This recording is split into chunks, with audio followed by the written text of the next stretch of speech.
Hello friends, welcome to civil goal YouTube channel. दोस्तों, आज बात करेंगे हम सामान्य एवं प्रबलित कंक्रीट जो कि रीइंफोर्स्ड सीमेंट कंक्रीट का आईएस कोड है IS 456-2000। जैसा कि आप जानते हो, वो आपके कॉलेज एकेडमिक्स और आपके जितने भी ये कॉम्पिटेटिव एग्जाम होते हैं उनसे उनमें इससे रिलेटेड इम्पोर्टेंट क्लोज पूछते ही हैं। तो हम इसी के बारे में आज डिस्कस करेंगे। तो वीडियो को लास्ट तक देखते हैं, वीडियो स्किप ना करें, क्योंकि आज हम इसमें बहुत ही इंपॉर्टेंट क्लोज के बारे में पढ़ने वाले हैं। तो चलिए शुरू करते हैं।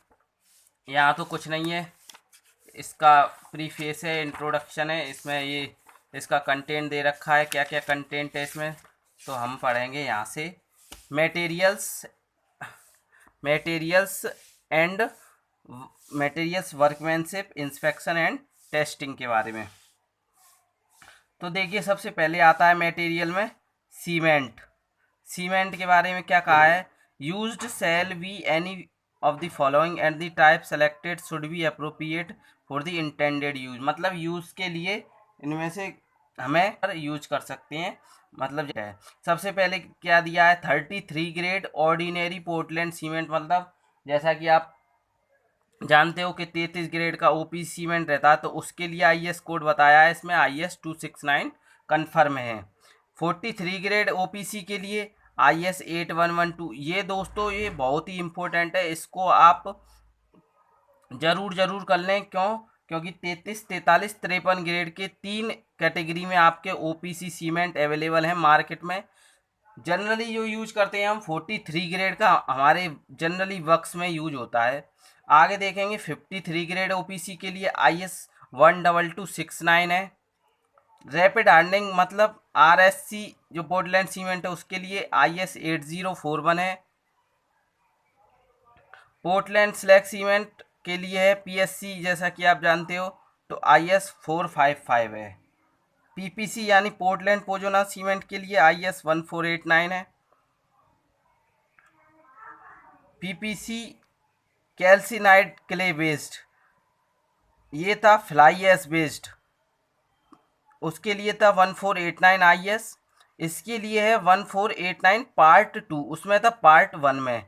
हाइड्रोफोबिक सीमेंट, हाइड्रोफोबिक मतलब वाटर रिपेलेंट। मतलब जो फोबिया किससे कहते हैं, मतलब आप जैसे हाइड्रोफोबिया है। हाइड्रोफोबिया क्या है, हाइड्रोफोबिया मतलब कोई व्यक्ति पानी के पास में जाने से डरता है, उसे हम कहते हैं हाइड्रोफोबिया। तो इसी प्रकार से सीमेंट के लिए इनअप्रोप्रिएट कंडीशन में रहेगा ये सीमेंट वाटर, यदि इसमें आप ऐड करोगे तो। उसके लिए कोड है IS 8043, किसके लिए, हाइड्रोफोबिक सीमेंट के लिए। अब बात करते हैं हम लो ईट पोर्टलैंड सीमेंट के लिए। तो उसके लिए आपका कोड दिया है जो IS 12600। आगे बढ़ते हैं, सल्फेट रेसिस्टिंग पोर्टलैंड सीमेंट। ये कोड इसके लिए जो बताया है वो बताया है IS 12330 यानी 12330। सल्फेट रेसिस्टिंग सीमेंट आप वहाँ यूज करोगे जैसे आपके सीवर पाइप हो गए आपके, जहाँ सल्फेट करोजन का आपका कंसर्न रहता है, वहाँ पर आप सल्फेट रेसिस्टिंग सीमेंट यूज करोगे। आगे बढ़ते हैं हम, इम्पोर्टेंट इसमें है ये तो, यहाँ से है इम्पोर्टेंट, मिनरल एडमिक्सचर। एडमिक्सचर कौन कौन से आप सीमेंट में ऐड करोगे जब आप कंक्रीट प्रिपरेशन करोगे साइट पर या आप जनरली वर्क में। सबसे पहले पढ़ते हैं 5.2 किलोज है ये मिनरल एडमिक्सचर का। उसमें देखते हैं 5.2.1 में पोजोलाना दिए हैं आपके। तो देखेंगे, pozzolanic materials conforming to relevant Indian standard may be used with the permission of the engineer in charge. मतलब जिस इंजीनियर के चार्ज में रहता है आपका जो वर्क, वो ही रिकमेंड करेगा कि आपको कौन सा पोजोलानिक मटेरियल यूज करना है। ऑब्वियस सी बात है, इंजीनियर ही करेंगे। Provided uniform blending with cement is ensured, और यह एंश्योर्ड करेगा मतलब यह सुनिश्चित करेगा कि आपकी सीमेंट में यूनिफॉर्म ब्लेंडिंग किस प्रकार की जाए। मतलब एक समान आपका सीमेंट जो मिक्सचर बनेगा, कंक्रीट मिक्सचर बनेगा, उसमें आप कैसी यूनिफॉर्मिटी मेंटेन कर पाओ। तो सबसे पहले देखते हैं 5.2.1.1 में एक आता है आपका एडमिक्सचर फ्लाई एश, या आप जिसे कहते हैं पल्वेराइज्ड फ्यूल एश। उसके लिए ग्रेड 1 के लिए फ्लाई एस IS 3812 कोड दिया हुआ है। ऑर्डिनरी पोर्टलैंड सीमेंट के रिप्लेसमेंट के लिए भी यूज करते हैं हम फ्लाई एस। मतलब आजकल तो जो गवर्नमेंट ने सर्कुलर जारी किया हुआ है उसमें बताया गया है कि इतने परसेंट तो आपको फ्लाई एस आपके सीमेंट में मिलाना ही है। तो फ्लाई एस क्या है, IS 3812 में ये मेंशन है, इसका कोड है। नेक्स्ट बढ़ते हैं हम, करें हम तो ये क्रिस्टलाइन, मतलब क्रिस्टल फॉर्म आप किसको कहते हो, क्रिस्टल फॉर्म आप उसको कहते हो जैसे आपकी शुगर रहती है, शुगर आप उसमें देखते हो दाने दाने दाने दाने में के फॉर्म में कोई भी आपका मटेरियल होगा आप उसको कहेंगे कि ये क्रिस्टल फॉर्म में है। तो ये क्या रहता है, फाइन नॉन क्रिस्टलाइन। ये क्रिस्टलाइन नहीं है, नॉन क्रिस्टलाइन सिलिकॉन डाइऑक्साइड है। मतलब कि आप समझे नॉन क्रिस्टलाइन एक पाउडर फॉर्म में, ठीक है। ये बाई प्रोडक्ट है किसका, सिलिकॉन, फेरोसिलिकॉन और quartz carbon electric arc furnace. मतलब ये इसका फॉर्मेशन कैसे होता है, तो इसका फॉर्मेशन होता है फेरोसिलिकॉन और the like from quartz and carbon, quartz and carbon से इसका फॉर्मेशन होता है। मतलब ये बाई प्रोडक्ट है। कब बाई प्रोडक्ट किसे कहते हैं, जो कि हम कोई दूसरा प्रोडक्ट बना रहे हैं और आपका जो वेस्टेज निकलता है, आपका जो वेस्टेज निकलता है उसको हम बाई प्रोडक्ट कहते हैं। तो ये वेस्टेज किसका है, क्वार्ट्ज और कार्बन की इलेक्ट्रिक आर्क फर्नेस से जो आपका बाई प्रोडक्ट निकलता है, कब निकलता है, जब आप सिलिकॉन और फेरोसिलिकॉन का मैन्युफैक्चरिंग करते हो तो उस दौरान ये इलेक्ट्रिक आर्क फर्नेस से बाई प्रोडक्ट निकलता है, इसलिए आप उसको कहते हैं silica fume. It is usually used in proportion of 5 to 10% of the cement content of A mix. मतलब ये 5 से 10% ही आपके सीमेंट कंटेंट जो मिक्स है आपका उसमें सीमेंट में यूज होता है सिलिका फ्यूम। कितना, तो ये याद रखेंगे।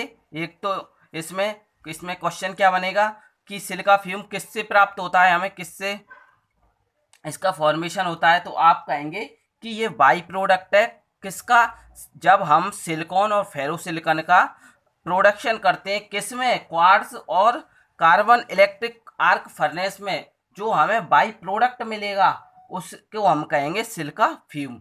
दूसरा क्वेश्चन बनेगा इसमें से कि 5 से 10% ही इसमें सीमेंट कंटेंट मिक्स, सीमेंट में इसका हम मिक्स करेंगे सीमेंट में 5 से 10% ही केवल सिलिका फ्यूम को।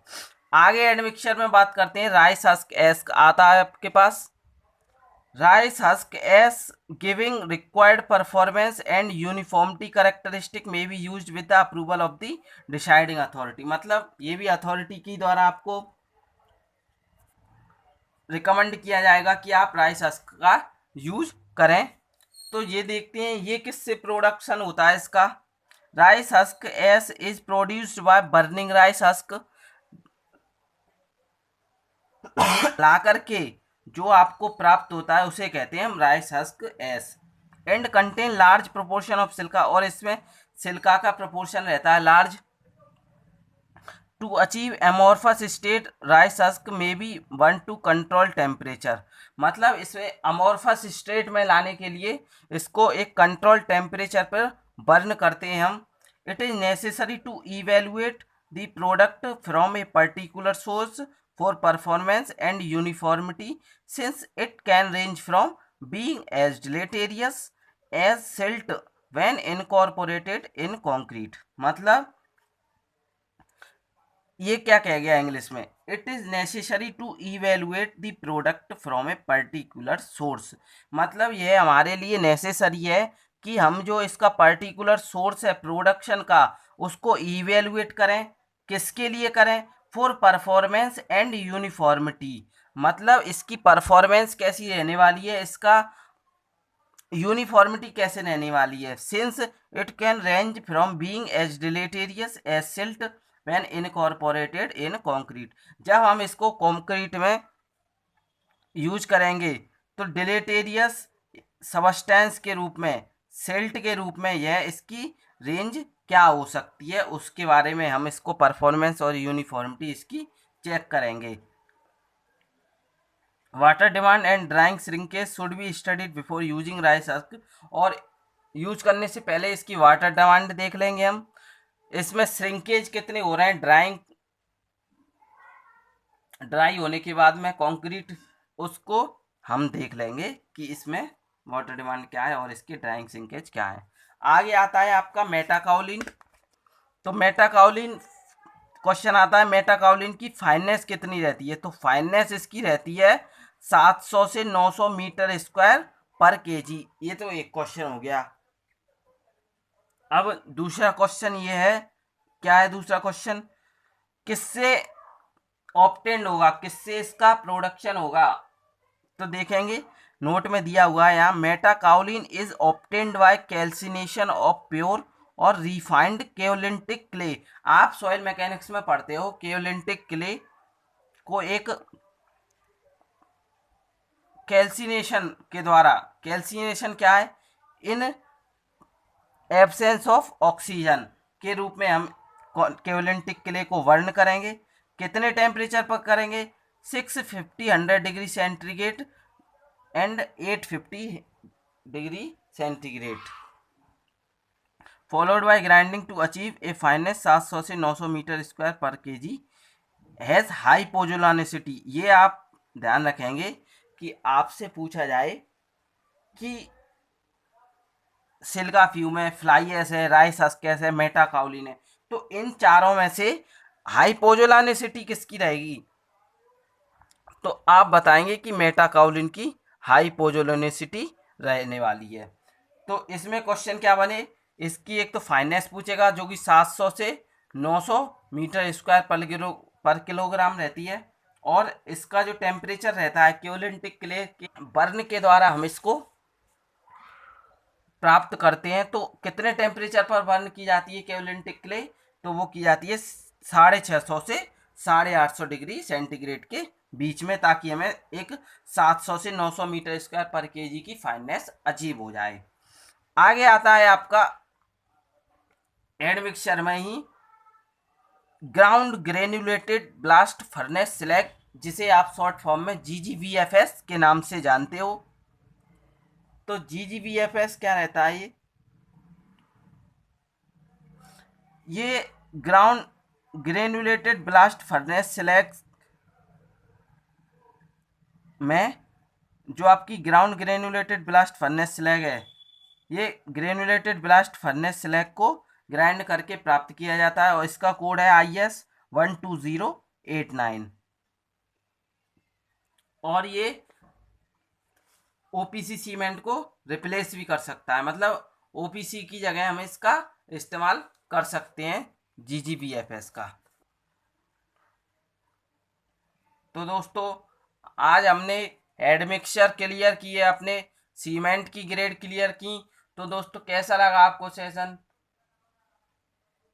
कमेंट बॉक्स में हमें ज़रूर अपने वैल्यूएबल थिंग्स सजेस्ट करें, ताकि हम इससे और कुछ बेटर कर पाएँ। और क्या वीडियो अच्छा लगा तो वीडियो को लाइक करें, चैनल पे आप नए हो तो चैनल को सब्सक्राइब करें। Thank you, bye bye, love you all.